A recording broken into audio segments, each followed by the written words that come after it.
Olá, seja bem-vindo, eu sou Eloy Miranda e hoje eu quero conversar com você sobre a importância dos bons conselhos na nossa vida. Este é o nosso primeiro vídeo da nossa série Seguindo os Bons Conselhos. E para continuar a nossa conversa eu quero baseá-la em Provérbios capítulo 13, versículo de número 13, que na versão NTLH está escrito da seguinte forma: quem despreza os bons conselhos acabará mal, mas quem os segue será recompensado. Nós vemos nesse versículo a importância e o grande valor de se seguir os bons conselhos, mas também um grande perigo de se virar as costas para os bons conselhos, seguir os maus conselhos e arcar com as consequências dos maus conselhos.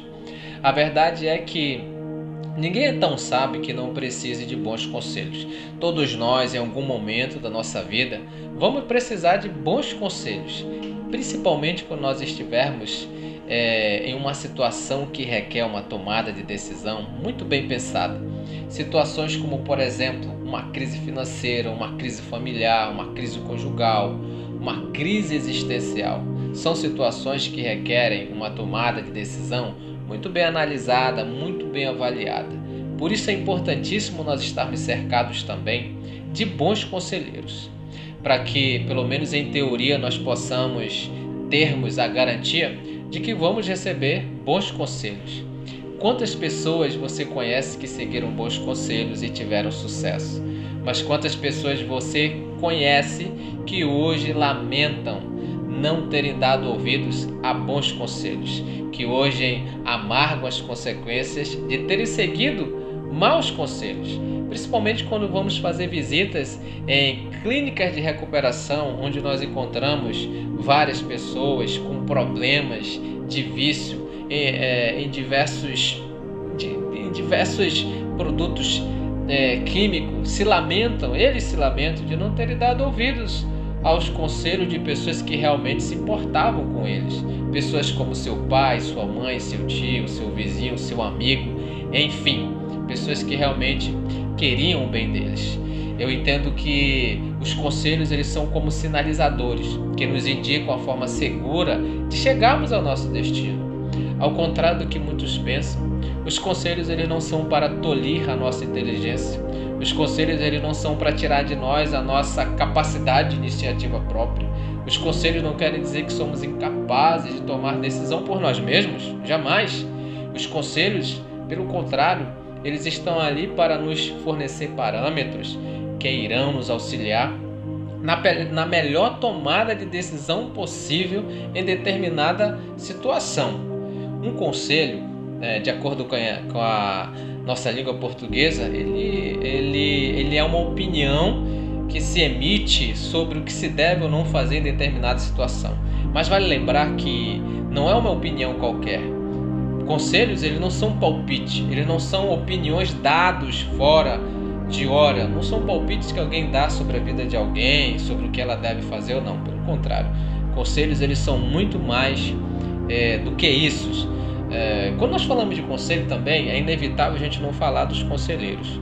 Os conselheiros são mentores, são pessoas que guiam, são pessoas que dão orientação, são pessoas que estão ali para auxiliar ou para ajudar na melhor tomada de decisão com as suas sugestões, com as suas orientações.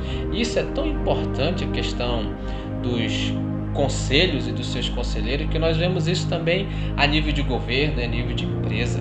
Grandes empresas possuem o seu conselho de administração, que são formados por ex-diretores-presidentes e também formado por pessoas que têm uma alta experiência em determinado segmento do mercado. A nível de governo, por exemplo, na Constituição Federal do nosso país, de 1988, fala do Conselho da Presidência e do Conselho de Defesa, ambos com suas respectivas funções, que são órgãos de consulta, de auxílio do Presidente da República. Isso nos mostra, então, como é importante, como os conselhos têm uma fundamental importância na nossa vida, a nível individual e também a nível coletivo. E para a gente exemplificar isso, eu quero finalizar aqui mencionando o episódio da vida de Josué com os gibeonitas. Está registrado no capítulo 9. Os gibeonitas, ao saberem que os israelitas estavam destruindo todos os cananeus, se fingiram de serem um povo distante e foram até Josué. Quando chegaram a Josué, chegaram com uma bajulação dizendo: olha, nós somos seus servos, nós sabemos que o Senhor, seu Deus, destruiu os reis das cidades pelas quais vocês passaram, e agora nós estamos aqui para fazer um acordo de paz com vocês. Certamente Josué estava desconfiado, mas o elogio ali fez com que Josué se desarmasse, e mais as provas reais. Quais eram as provas? As provas eles mostraram: olha aqui, Josué, os nossos pães, quando nós saímos de casa, eles estavam fresquinhos, agora eles estão duros e bolorento, para provar que eles tinham andado muito tempo sobre o deserto. E mostraram as roupas: olha, nossas roupas estão rasgadas, porque andamos muitos dias no deserto. Diante dessas provas, Josué concluiu que de fato eles estavam falando a verdade. E aí Josué faz uma aliança com eles, uma aliança de paz, se compromete a não fazer mal nenhum para eles. E tem um versículo interessante nesse capítulo que diz da seguinte forma, que Josué não buscou o conselho de Deus sobre esse assunto. Consequência disso, 3 dias depois, Josué descobre que os gibeonitas são cananeus. E aí não tem mais jeito, não há mais o que fazer. Ele vai perguntar por que eles enganaram, e eles respondem dizendo que fizeram isso para salvar a vida deles. Algumas lições que nós tiramos desse episódio de Josué com os gibeonitas, quando não se segue ou quando não se busca conselhos. Primeiro, que nós aprendemos é que corremos o risco de sermos enganados pela bajulação e por provas reais, mas aplicado em uma situação falsa. O conteúdo do elogio era verdadeiro, mas foi aplicado de maneira maliciosa. Isso fez até talvez com que Josué se envaidecesse, pegando para si as obras de Deus. Ele poderia ter dito: não, isso aí foi Deus que fez, não foi a gente. Mas aí isso acabou desarmando ele. E ele, desarmado pelas provas reais, correu o risco e foi enganado pela bajulação e por provas reais, mas aplicada no contexto falso. Ele correu o risco também, fez uma promessa precipitada, não seguiu o conselho, se fez promessas precipitadas. E qual foi? Prometeu não fazer mal para os gibeonitas, quebrou uma regra, fez aliança com quem não deveria fazer.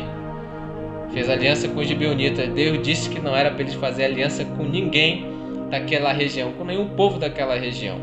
Consequência disso, ficou refém das suas palavras e foi obrigado a ter que tomar uma outra atitude com os gibeonitas, porque os gibeonitas não tinham compromisso nenhum.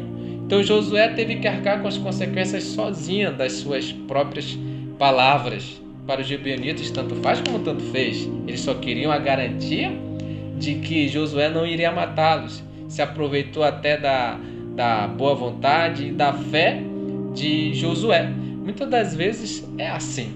Quando a gente não busca conselho, às vezes as pessoas casam sem se aconselhar, as pessoas tomam as decisões mais importantes da sua vida sem buscar um conselho, montam uma empresa sem buscar um conselho, fazem aliança, uma sociedade com gente duvidosa e depois vem o prejuízo.